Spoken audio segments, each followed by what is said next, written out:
Assalamualaikum warahmatullahi wabarakatuh. Akan saya lanjutkan pembahasan kita untuk obat-obat anti aritmia, yakni untuk golongan kelas 1B lidokain. Oke, nah lidokain di sini merupakan obat yang hanya diberikan melalui intravena, yang mana dia aritmianya berhubungan pada infak miokardium dan dia secara cepat bekerja pada kanal sodium, ya. Oke. Nah, untuk lidokain ini dia metabolismenya pertama cukup ekstensif, makanya sehingga diberikan secara intravena, dan interaksi obatnya cukup ada beberapa yakni propanol ataupun simetidin yang dapat mengurangi clearance dari obat tersebut, ya. Oke, ini toksisitasnya. Nah, selanjutnya adalah kelas 1B yang lain, tokoinida dan juga mexiletin. Ini untuk obat-obat yang cukup kuat dibandingkan lidokain, dan dia bisa diberikan secara rute oral karena resisten terhadap metabolisme lintas pertama, dan dimana testing eliminasinya itu kurang lebih 8-20 jam. Kemudian juga phenytoin adalah kelas 1B. Di phenytoin kita ketahui bahwa phenytoin merupakan obat anti epilepsi yang memiliki kemampuan untuk anti aritmia, yang dia merupakan sangat berguna bagi aritmia akibat dari pemberian digitalis, ya. Dan untuk obat phenytoin ini dia obatnya terikat protein cukup tinggi, dan sehingga di sini ya perlu perhatian, ya, terutama bagi yang ini yang terikat protein tinggi, maka untuk bagi orang yang semisalnya memiliki gangguan malnutrisi yang dikabarkan oleh protein dia rendah, sehingga akan meningkatkan konsentrasi kadar obat bebas dari phenytoin, sehingga akan membahayakan bagi pasien, di mana toksisitasnya di sini adalah confusion, ya, kemudian juga nistagmus dan juga hipotensi serta hiperplasia pada gingival. Kemudian adalah kelas 1C adalah flecainida. Ini merupakan pemblok kanal potasium dan sodium yang cukup poten yang tidak memiliki efek anti-muskarinik. Biasanya digunakan pada pasien untuk aritmia supraventikular. Ya, dosisnya kurang lebih 100-200 mg 2 kali sehari untuk flecainida. Ada lagi kelas 1C propafenon. Ini untuk pemblok beta blockingnya pemblok aktivitas pemblok betanya cukup lemah dan potensinya kurang lebih seperti flecainida. Ada kelas 1C selanjutnya morisizin. Ya, ini merupakan derivat fenotiazin yang memiliki efek anti aritmia yang merupakan pemblok kanal sodium yang cukup poten, ya. Nah, itu tadi ada penjelasan obat-obat kelas 1. Kita akan masuk ke obat-obat pemblok beta adrenoreseptor, di mana dia akan meningkatkan nodus arterioventrikular, ya, waktu konduksi arterioventrikular, sehingga akan meningkatkan, ya, interval dari PR-nya, ya. Nah, ini, ya, untuk obat-obat beta adrenoreseptor blocker, ya, ini akan targetnya adalah mendepresi pada fase keempat dari aktivitas kelistrikan jantung tadi, yang akan memperlambat recovery sel atau juga memperlambat konduksi serta menurunkan otomatisitas dari sel jantung itu sendiri, sehingga mengurangi laju jantung. Oke. Nah, untuk kelas 2 di sini contohnya pemblok beta adrenoreseptor, ya, ini adalah propanolol, acebutolol, esmolol dan juga sotalol. Tetapi sekarang sotalol itu lebih ke arah pemblok kanal potasium, sehingga dimasukkan kepada kelas 3. Nah, ini pemblok kanal potasium, yang dimana pemblok kanal potasium ini merupakan obat-obat yang akan memperlama periode refraktori yang cukup efektif dan memperlama potensial aksinya. Contohnya quinidin, amiodaron, ya, dan juga sotalol serta ibutilida dan dofetilida. Kita lihat beretium. Beretium juga merupakan obat anti aritmia yang memiliki efek anti hipertensi yang berhubungan dengan pelepasan katekolamin pada sistem saraf, ya, sehingga memiliki kemampuan anti aritmia secara langsung dan memiliki efek inotropik positif, ya, karena berhubungan dengan pelepasan katekolamin tadi. Kemudian sotalol ini merupakan sebenarnya beta blocker yang non selektif, tetapi yang juga bisa memperlambat repolarisasi dan memperlama durasi AP tadi, ya. Ibutilida ini memperlambat repolarisasi dan memperlama potensial aksi dari kerja jantung. ada dovetilida, dan juga kelas 4 ya, ini tadi potasium channel blocker. Kelas 4 yang terakhir adalah kalsium channel blocker, yakni contoh adalah verapamil, yang ini dia akan memblok kanal kalsium ya secara aktivatif ya, aktivasi maupun inaktivasi, yang akan memperlama konduksi arteri ventrikular nodusnya ya, dan juga untuk faktornya cukup efektif ya. Ini verapamil ya. Ada lagi selain verapamil ada diltiazem yang sering digunakan, ini efikasinya sama seperti verapamil. Ada lagi yang untuk senyawa antiaritmia lainnya seperti digitalis ya, dimana digitalis ini bekerja secara tidak langsung dan mempengaruhi aliran dan autonomik dengan meningkatkan tonus dari sistem saraf parasimpatik dan menurunkan sistem saraf simpatik, sehingga kerja jantung akan menurun ya.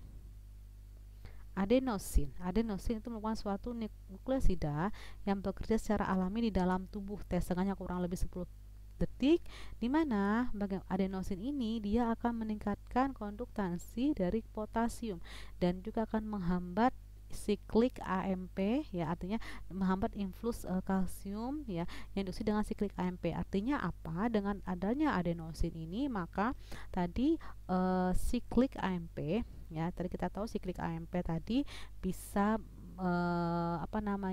memicu protein kinase untuk membuka kanal kalsium. Dengan hambatan siklik AMP ini, maka kanal kalsium tidak bisa membuka, sehingga influx kalsium pun akan terhambat. Nah, itu tadi mekanisme kerja dari adenosin. Oke. Selanjutnya adalah magnesium. Magnesium ini cukup efektif pada pasien dengan episode terulang ya untuk aritmia, dan mana mekanismenya masih belum ketahui, tetapi sangat erat pengaruhnya dengan ini ya, dengan saluran Na+ juga pompa Na+ kapasitas ATPase serta beberapa kanal kalsium dan juga potasium ya. Senyawa selanjutnya adalah potasium ya, mineral potasium, tetapi cukup perlu diperhatikan untuk pemberian potasium ini bagi pasien yang hipokalemia ataupun yang hiperkalemia ya. Oke, demikianlah tadi yang untuk obat-obat anti aritmia. Selanjutnya akan kita bahas obat-obat anti aterosklerotik ya. Nah, untuk anti aterosklerotik ini akan dibagi, nanti kita learning objektif adalah membahas bagaimana 4 kelas utama dari obat ini aterosklerotik ini ya, untuk mengobati hiperlipidemia dan juga menjelaskan bagaimana mekanisme aksinya dan juga efeknya terhadap konsentrasi lipid dan ADR-nya. Nah, kita ketahui di sini ya, aterosklerosis seperti yang saya bahas pada materi anti iskemia atau anti angina ya, ini aterosklerosis merupakan satu penyakit yang karakteristik dengan cara pada penebalan pada saluran pembuluh darah, juga deposisi lipid ya, sehingga di sini targetnya kalau angina itu dia lebih ke arah clotting ya, gangguan aliran darah ya, sehingga akan memperlambat pemberian oksigen ya ke jantung ya, sedangkan ini fokusnya ada di lemaknya ya. Oke. Untuk plat, jadi aterosklerosis sangat berhubungan dengan hiperlipidemia, kemudian juga injuri endotelial ya, trombosis, juga proliferasi sel otot polos ya, dan juga mekanisme dari inflamatori ya untuk makrofag. Jadi di sini untuk anti aterosklerotik drug yaitu kita akan bahas pada obat-obat yang berhubungan dengan regulasi lipid, juga antioksidan, obat-obat yang melindungi endotelium, serta asam lemak polyunsaturated atau yang tidak jenuh. Goalnya adalah apa? LDL-nya bisa optimal. Ini kurang dari 100, kemudian total kolesterol kurang dari 200, HDL lebih dari sama dengan 40, serta triglyceride di bawah 140. Ini sebenarnya targetnya goal untuk treatment dari obat-obat anti aterosklerotik ini. Ya, nah, untuk treatmentnya yang pertama adalah terapi non farmakologi, yakni dengan diet. Diet adalah ini dengan penurunan asupan dari lemak total, juga meningkatkan serat dan dan juga konsumsi omega 3. Maka kita ketahui ya, kalau cukup banyak iklan ya, dengan konsumsi omega 3 memperbanyak serat itu akan menurunkan kadar kolesterol ya. Selain itu juga dengan adanya exercise atau olahraga. Nah, untuk treatment hiperlipidemia, untuk terapi farmakologinya adalah yang pertama adalah niacin, di mana niacin ini akan menurunkan kadar LDL yang tidak baik, ini very low density kolesterol ya, very low density lipid dan juga atau VLDL dan juga LDL, yang juga dengan niacin ini akan bisa meningkatkan kadar HDL. Mekanismenya jangan bagaimana? Dia dengan cara menghambat pelepasan asam lemak ya bebas dari jaringan adiposa. Dengan cara apa? Dengan cara menghambat sistem lipase di intraselular.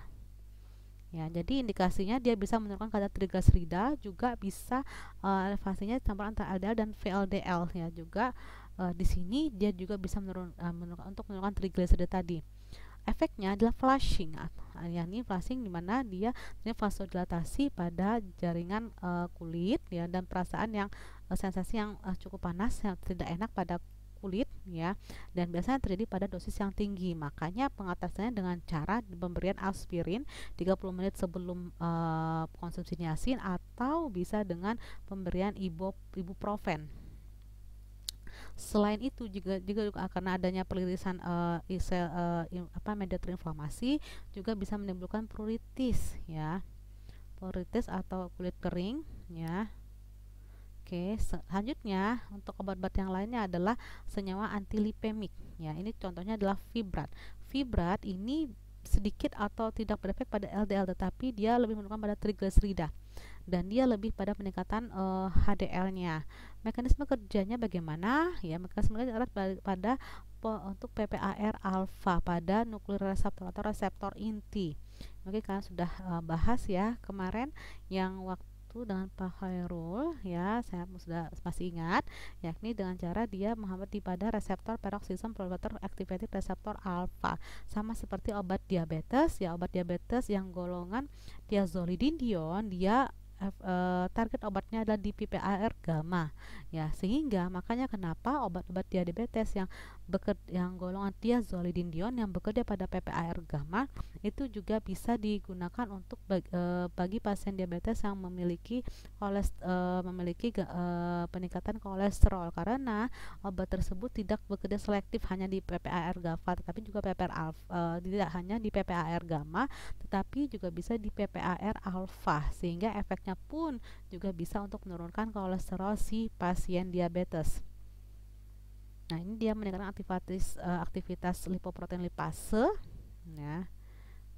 Indikasinya ya Fibrat sebagai Fibrozil, Fenofibrat, dan ini biasanya untuk Fibrat dikonsumsi dengan cara bersama dengan makanan. Untuk apa? Untuk meningkatkan absorpsinya sehingga kadar obat itu bisa lebih banyak. Efek sampingnya adalah gallstone atau batu empedu ya, perasaan tidak enak pada perut bagian atas ya, kemudian juga miopati. Ada juga hepatotoksisitas di mana tidak bisa diberikan pada pasien penderita hati ataupun aritmia ya. Nah, selanjutnya ada lagi resin pengikat asam pedu, bile acid, yang adalah kolesterol dan juga kolestiramin. Nah, ini akan menurunkan LDL, juga bisa meningkatkan VLDL ya. Ini mekanisme aksinya bagaimana? Di sini berdasarkan pada asam empedu, di mana yang merupakan metabolit kolesterol yang secara normal dia akan direabsorpsi di bagian usus halus ya, jejunum ataupun ileum. Nah, ketika resin ini diberikan ya, maka dia akan mengikat asam empedu ini pada lumen intestinal, sehingga akan mencegah reabsorpsi penyerapan kembali kolesterol ini pada jejunum dan juga ileum ya, resin pengikatnya ya, seperti kolesterol dan juga kolestiramin. Nah, bagaimana kerja ini? Ya, ini tadi ya dengan cara peningkatan ekskresi ya pada pemerintahan untuk sintesis asam empedu, karena tadi asam empedu ini merupakan metabolit kolesterol yang dia secara normal diabsorpsi di jejunum. Jadi ini diikat bile acidnya asam empedu tadi di intestinal lumen. Oke. Nah, indikasinya biasanya digunakan untuk mengatasi pruritus pada pasien yang menderita kolestatis ya. Oke. Nah, sekarang pada ya HMG CO alpha reduksase inhibitor ya, atau hidroksi metilglutrat ya, koenzim alpha reduktase inhibitor, itu golongan STAT statin. Dia lebih efektif untuk menurunkan LDL, low density lipoprotein, dan bisa meningkatkan kadar HDL dan menurunkan VLDL-nya, di mana efek sampingnya paling sedikit dan bisa ditoleransi. Jadi di sini ya statin ini menghambat ini hidroksi